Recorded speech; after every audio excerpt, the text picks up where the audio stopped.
नमस्कार, मैं हूं वरुण। आज है सोमवार, रात के 10 बज चुके हैं और हाजिर हूं मैं आपके सामने लेकर आपका पसंदीदा कार्यक्रम मनी टाइम, जहां हम बताएंगे आपको वो सभी खबरें जो डालती हैं आपकी जेब पर, आपकी ज़िंदगी पर सीधा असर। अगर आप भी ऑनलाइन गेमिंग, कसिनो और घुड़दौड़ के शौकीन हैं तो अब आप टैक्स देने के लिए तैयार हो जाइए।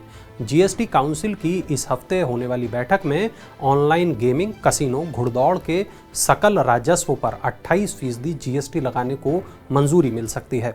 मेघालय के मुख्यमंत्री कॉनराड संगमा की अध्यक्षता में गठित मंत्रियों के समूह की तरफ से पेश रिपोर्ट पर जीएसटी काउंसिल की 28-29 जून को चंडीगढ़ में होने वाली बैठक में इस पर विचार किया जाएगा। इस रिपोर्ट में ऑनलाइन गेमिंग के समूचे मूल्य पर टैक्स लगाने का प्रस्ताव है, जिसमें खेल में भाग लेने पर खिलाड़ी का प्रवेश शुल्क भुगतान भी शामिल है। वहीं घुड़दौड़ के मामले में सुझाव दिया गया है कि दाव लगाने के लिए जमा की गई पूरी राशि पर जीएसटी लगाया जाए। कसिनो के बारे में जीओएम ने खिलाड़ी के कसिनो से खरीदे गए चिप्स के पूरे अंकित मूल्य पर टैक्स लगाने का प्रस्ताव रखा है। इसके साथ ही जीओएम ने कसिनो में प्रवेश शुल्क पर 28% जीएसटी लगाने की सिफारिश भी की है। फिलहाल कसिनो, घुड़दौड़ और ऑनलाइन गेमिंग पर 18% की दर से जीएसटी लगता है। बाजार में निवेश कर मुनाफा कमाने के लिए हो जाएं तैयार, अगले महीने आएंगी म्यूचुअल फंड की कई नई योजनाएं। परिसंपत्ति प्रबंधन कंपनियां यानी एएमसी अगले महीने से म्यूचुअल फंड की नई योजनाएं लाने की तैयारी में जोर शोर से जुटी हुई है। सेबी की तरफ से नए फंड की पेशकश पर लगाई गई 3 महीने की रोक अब खत्म होने जा रही है। सेबी ने नई फंड पेशकश यानी एनएफओ लाने पर नई प्रणाली लागू होने तक रोक लगा दी थी। नई प्रणाली 1 जुलाई से लागू होगी। पाबंदी की अवधि खत्म होता देख इस महीने कम से कम 6 एएमसी ने नई योजनाएं शुरू करने की मंजूरी के लिए सेबी के पास दस्तावेज जमा कराए हैं। वहीं अप्रैल से मई के बीच दर्जन भर कंपनियों ने 15 योजनाओं के लिए सेबी के पास दस्तावेज जमा कराए हैं। वित्त वर्ष 2021-22 में एएमसी ने 176 नई फंड पेशकश कर 1.08 लाख करोड़ रुपए जुटाए थे। इससे पहले वर्ष 2020-21 में 84 नई फंड पेशकश लाई गई थी। हालांकि चालू वित्त वर्ष 2022-23 में अब तक केवल 4 फंड पेशकश ही की गई हैं, जिनमें केवल 3,307 करोड़ रुपए ही जुटाए जा सके हैं। वाहनों के लिए स्टार रेटिंग अगले साल 1 अप्रैल से शुरू हो जाएगी, लेकिन इसके लिए आपको कीमत चुकानी पड़ेगी। देश में यात्री कारों की सुरक्षा के लिए घोषित कार्यक्रम भारत एनसीएपी अगले साल 1 अप्रैल से शुरू किया जाएगा।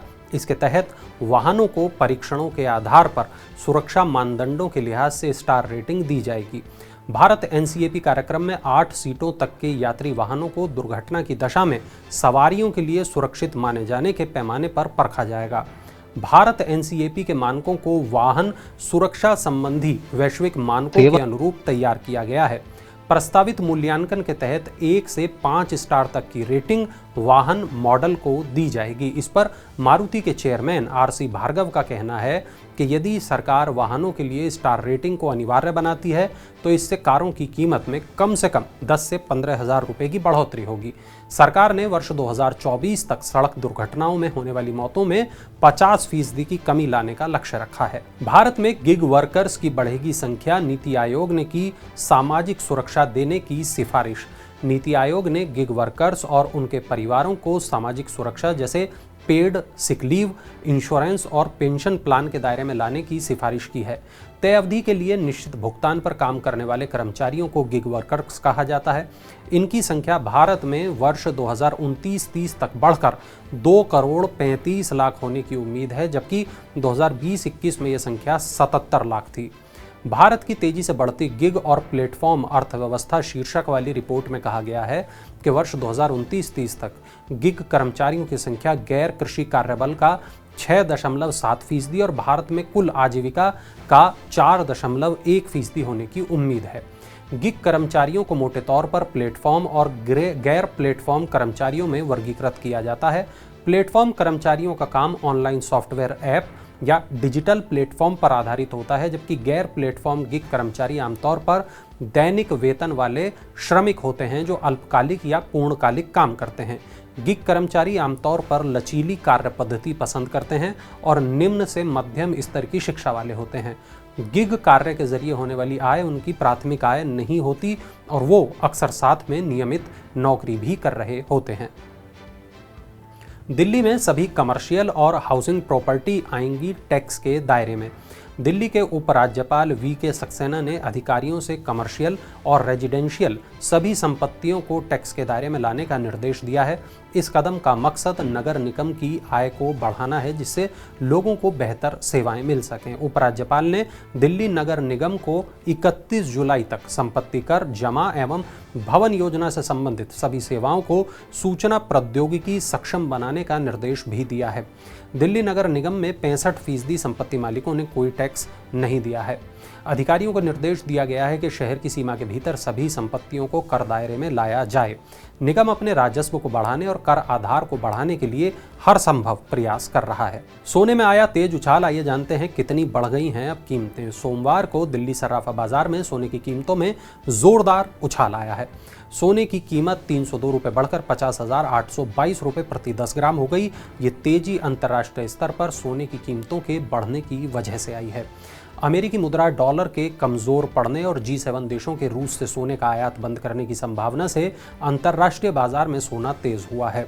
सोने की तरह चांदी भी 781 रुपये उछलकर 60,231 रुपये प्रति किलोग्राम हो गई।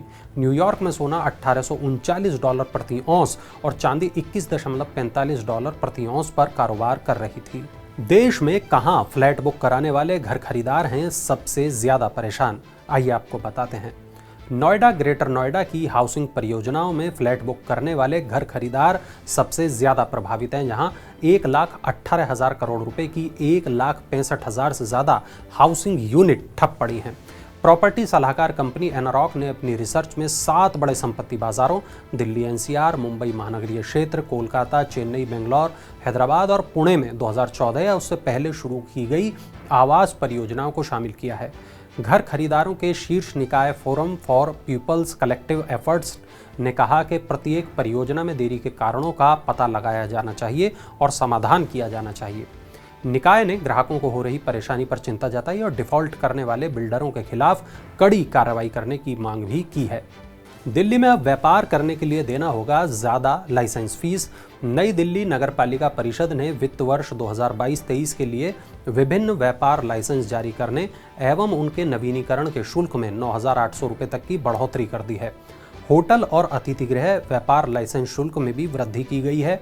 5 स्टार होटल के लिए लाइसेंस शुल्क में सर्वाधिक 9,800 रुपये की वृद्धि की गई है और अब ये बढ़कर 75,300 रुपये हो गया है। इसी तरह 100 बिस्तरों से अधिक क्षमता वाले अतिथि गृह के मामले में व्यापार लाइसेंस का वार्षिक शुल्क 26,200 रुपये से बढ़ाकर 30,100 रुपये कर दिया गया है।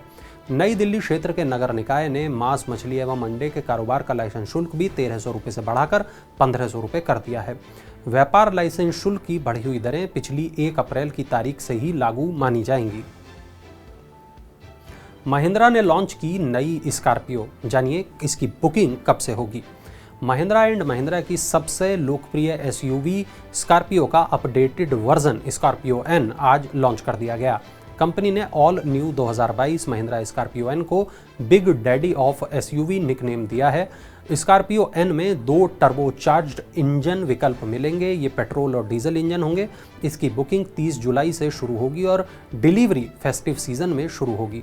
महिंद्रा इसे 2 विकल्पों 6 सीटर और 7 सीटर वेरिएंट में लाएगी। इसकी कीमत 12 लाख रुपए से शुरू हो सकती है। ये कार महिंद्रा स्कॉर्पियो का एक नया वर्जन है और ये कार भारत में 20 साल पहले पेश की गई थी। चलिए अब नजर डालते हैं आईपीओ अपडेट्स पर। भारत में AMD, JBL, Nvidia, Dell, Lenovo और फिटबिट की डिस्ट्रीब्यूटर कंपनी आर्पिटेक पूंजी बाजार से 1,000 करोड़ रुपए जुटाने की योजना बना रही है। इसके लिए कंपनी आईपीओ लाने पर विचार कर रही है। 1989 में स्थापित आर्पिटेक भारत की 5 सबसे बड़ी आईटी डिस्ट्रीब्यूटर्स और सर्विस प्रोवाइडर्स में से एक है। कंपनी टॉप 30 वैश्विक टेक्नोलॉजी ब्रांड्स के साथ काम कर रही है। इसके देश में 50 ब्रांच और 50 सर्विस सेंटर हैं जो पूरे देश में 9,000 डीलर्स को अपनी सेवाएं देते हैं। तो ये थी आज की तमाम बड़ी खबरें, ज़रूरी खबरें, महत्वपूर्ण खबरें और ऐसी ही तमाम बड़ी, ज़रूरी और महत्वपूर्ण खबरों के लिए आप देखते रहिए मनी टाइम। और जिस भी प्लेटफॉर्म पर आप इस वीडियो को देख रहे हों वहाँ मनी9 के चैनल को सब्सक्राइब करना बिल्कुल मत भूलिएगा और चलते चलते देखिए हमारा ये खास इन्फोग्राफिक।